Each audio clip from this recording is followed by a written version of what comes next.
Halo, selamat malam semuanya. Jadi pada kali ini saya akan membahas tentang kasus yang terjadi di IHSG 2 hari belakangan.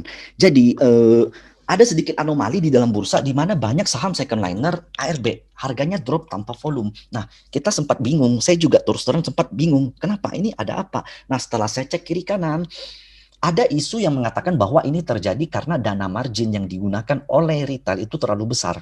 Nah, kalau kita ingat ya, jadi ini di Stockbit saya. Pada saat itu teman saya yang akunnya namanya How 2X 2 kali ini, dia pernah mengatakan seperti ini: bull market lahir dari pesimisme, bertumbuh dalam keraguan, menjadi dewasa dalam optimisme, dan mati karena euforia. Saya nggak setuju. Kalau saya bilang market itu nggak mati karena euforia, market itu mati dan berbahaya jika mati karena for sale. Dan ingat, bull market juga bisa bertumbuh dengan bantuan dana margin. Apa sih? Apa itu dana margin? Jadi kalau saya mau jelasin seperti ini. Sampai saat ini jumlah single investor ID itu katanya sebesar 3 juta rupiah. 3 juta rupiah, 3 juta account ya. Yang berarti ya dananya itu bisa dikalikan dengan dana T plus. Contohnya, kalau kalian buka akun 100 juta, contoh di satu sekuritas, kalian nggak dapat cuma 100 juta. Kalian mendapat pinjaman bisa sampai 200 juta, bisa 300 juta, bisa 400 juta. Jadi ini namanya pinjaman sekuritas atau limit. Sebenarnya ini bukan margin, tapi kalau dibilang margin, oke lah, nggak apa-apa. T plus 2. Jadi, cara menggunakannya seperti ini. Kalau kalian punya dana 100 juta, ya, kemudian kalian bisa belanjakan saham sampai 200 juta. Kalau sekuritas yang hebat bisa 300. Nah, contoh, ini sebagai contoh. Kalian belikan saham full limit sebesar 400 juta, karena pinjaman dari sekuritas kan 300 juta. Kemudian sahamnya turun terus sampai 20%. Artinya, minus dari 400 juta ini kan 80 juta, benar ya? 20% dari 400 juta, 80 juta. Kalau saya salah, tolong koreksi. Berarti dana real kalian berapa? Dana real kalian nggak 400. 400 ini kan pinjaman. Dana real kalian 100 juta. Jadi minusnya ini 80%. 80 juta. Jadi uang kalian sisa 20 juta.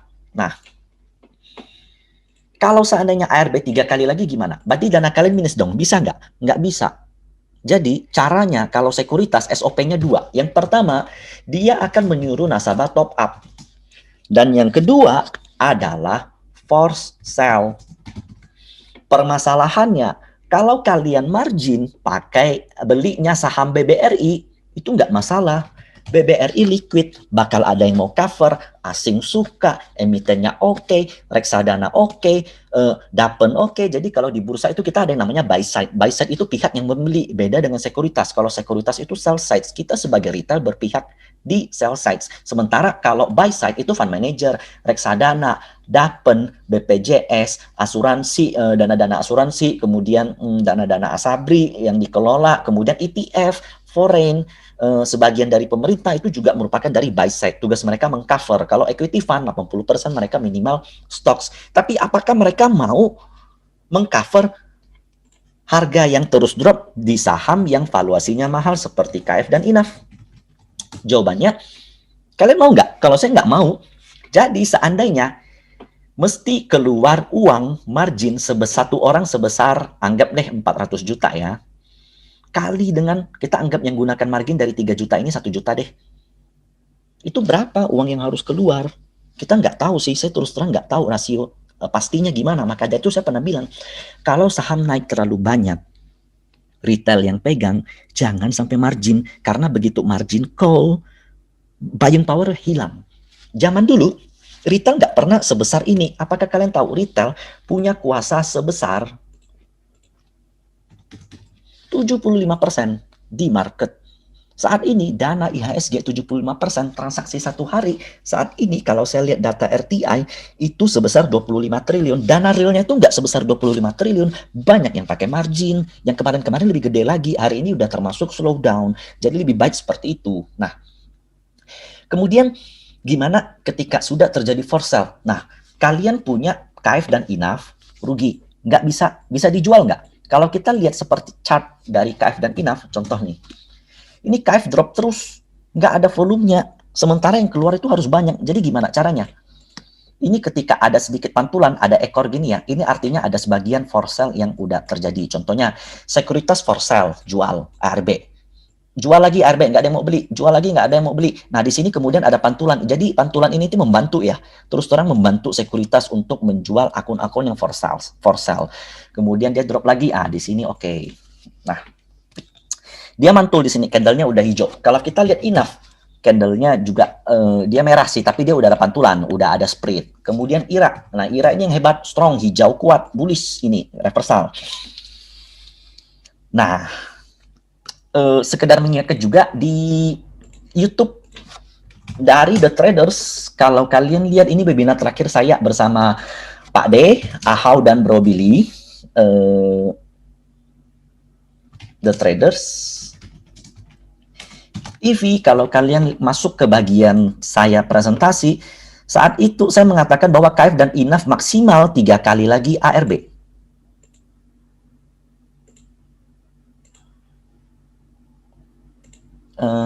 Kalau kalian perhatikan ini IRA, saya mengatakan dia bakal 3 kali lagi ARB, itu di candle ini dia bakal mantul. Sekarang kita coba lihat ya.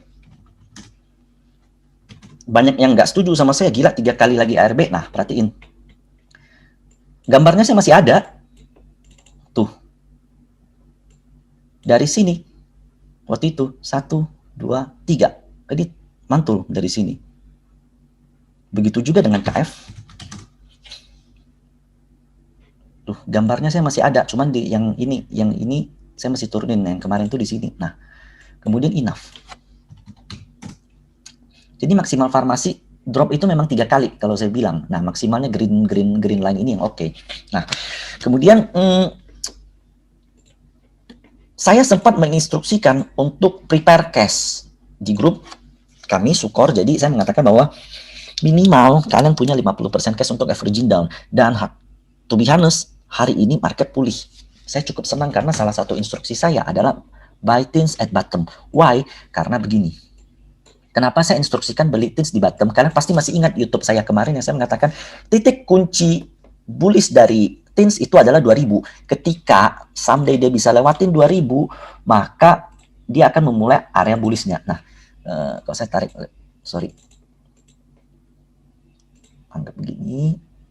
Nah, jadi ini bentuk pattern yang namanya broadening trend line. Jadi ketika saya membentuk broadening seperti ini dan dia break, maka target kenaikannya sepanjang broadeningnya. Perhatiin, rules dari TA adalah ketika suatu saham drop tanpa volume, ini kan volume merah-merahnya kecil banget, itu artinya bullish. Nah, perhatiin dia mantul tepat di trend line-nya. Dan ini candle namanya bullish engulfing.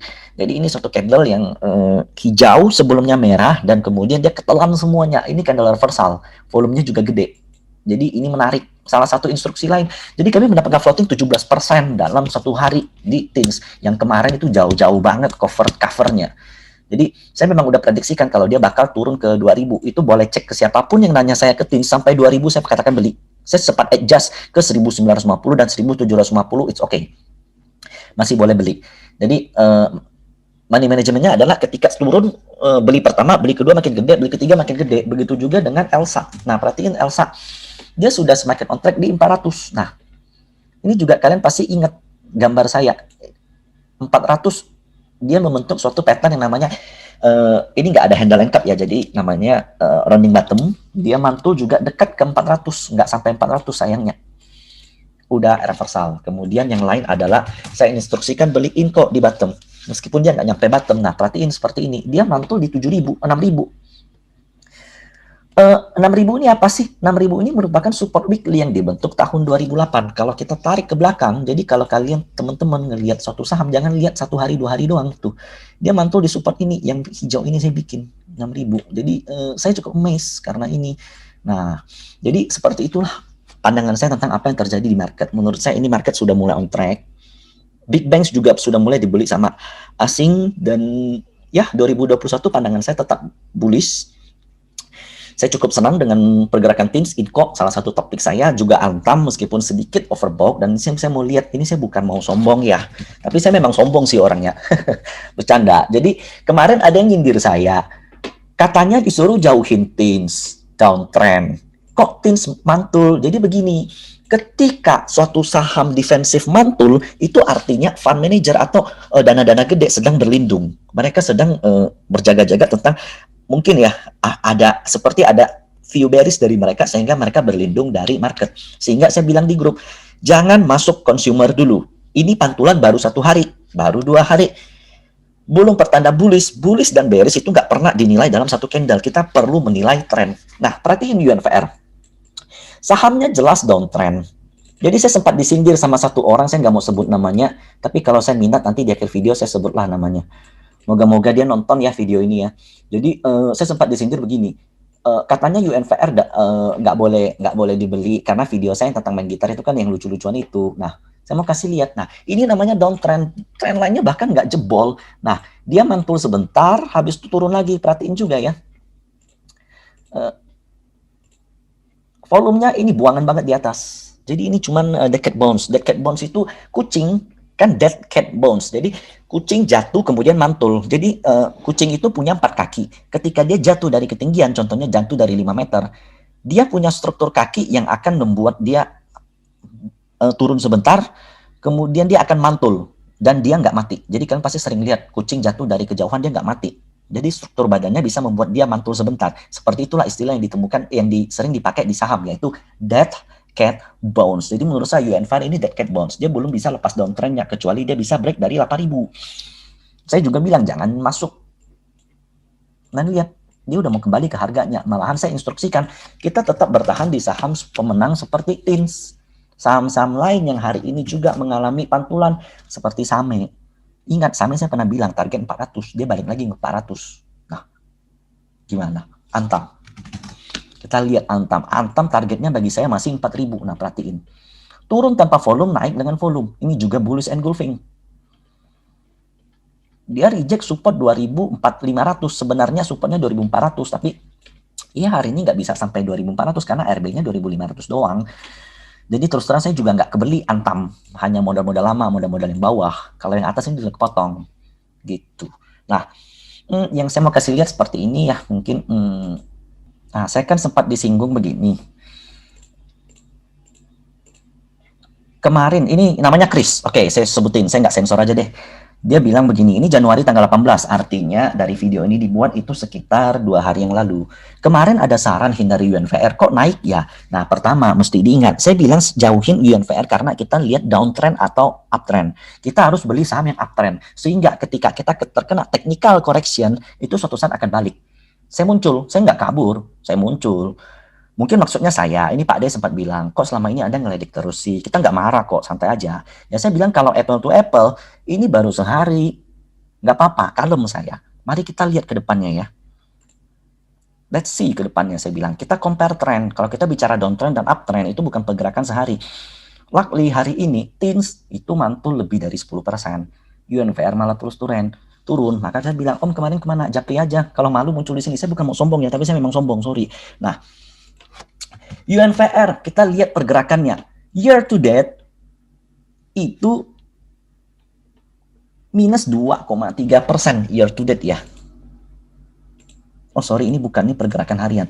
Kalau year to date daripada UNVR, kalau saya buka di RTI, year to date-nya itu minus sebesar 9,9%. Kalian tahu nggak teens itu year to date-nya berapa?